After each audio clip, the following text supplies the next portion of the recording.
There's no doubt about it. Microsoft has made some mistakes this generation. Phil Spencer has come in and kind of weaved his particular magic or whatever, and really kind of suckered in a lot of people into the Xbox camp. I wouldn't say a lot of people, but a lot of people give him so much leniency when it comes to everything. And I think it's like the games are the most important thing, and the fact that you actually have stopped talking about anything new and haven't announced anything new in the AAA space since 2015, and people are just okay with that, really goes to show you the mindset that Phil Spencer's been able to work this kind of weave, this magic over people. And, you know, it's very interesting to me to kind of sit back and enjoy it and kind of watch people, like, defend this guy. But I will say, where he's really sort of clearly made a mistake that people are, I think, are starting to come to terms with, is the fact that they release their bad games, you know, the Sea of Thieves, the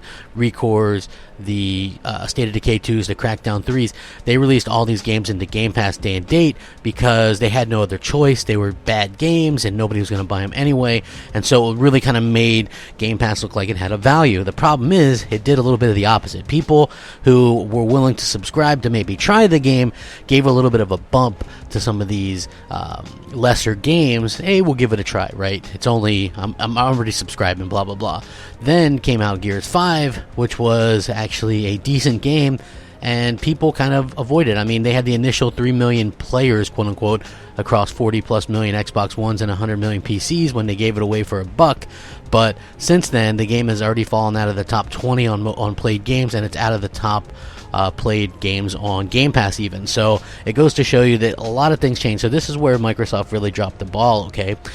When you look at Gears of War 5, okay, and I know that a lot of people that were defending it are just Xbox defenders. They aren't really Gears fans. You know, they haven't spent hundreds of hours in the trenches like I have, like many of you have.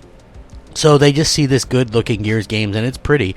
But at the end of the day, the things that they changed on the multiplayer side, which Gears has always been more of a multiplayer type of game, has just really alienated players. You know, the $20 for 2 skins, the you know, the fact that they took the Nasher, like they really kind of dumbed that down. There's no more active reload bonus for that. They've really kind of the hit forgiveness and the aiming forgiveness, the inability to disable crossplay with PC on the arcade mode. They really just casualized the franchise to the point where the hardcore people are now leaving, and you can check the forums. This isn't just crazy CG.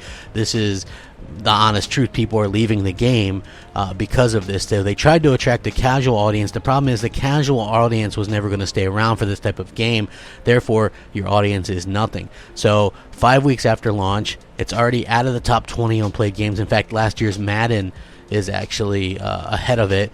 You also have a fact where it's not even in the top Game Pass played games anymore. So a lot of people just perceive this dollar thing as a poor game, right? Like it's a bad game or a incomplete game or whatever, and that's not helping the perceptions either. So Microsoft has really flubbed their perception. So let me be clear about this, and I saw somebody say this on Twitter, and I was making a similar comment around the same time that this other person did, about how Game Pass truly can help some of these smaller games. Okay, something like Ori or a Cuphead or, you know, a World War Z or something like this. Like these smaller games, it can help. All right, if Sony had, and I saw this was the example that I saw. If Sony had PlayStation Now doing some day and date with some games like Concrete Genie, it would have helped Concrete Genie.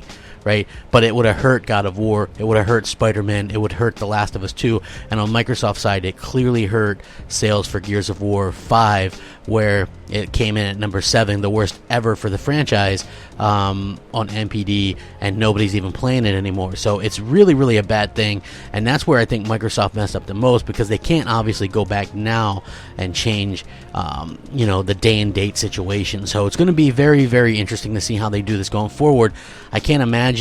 And my prediction, just my prediction, we've seen the last of Gears of War for a while, and I think within the next year, Rod Ferguson will leave the coalition to quote-unquote retire, and then we'll hear something sometime after that saying that they're working on something completely new, and I think that's how that's going to go down, because even though people want to damage control it, if Gears of War 5 took $100 million to create and market, and you only had 3 million people playing it, and most of those only paid $1, that's not indicative of making money. And so I don't think Microsoft wants to continue losing money on that.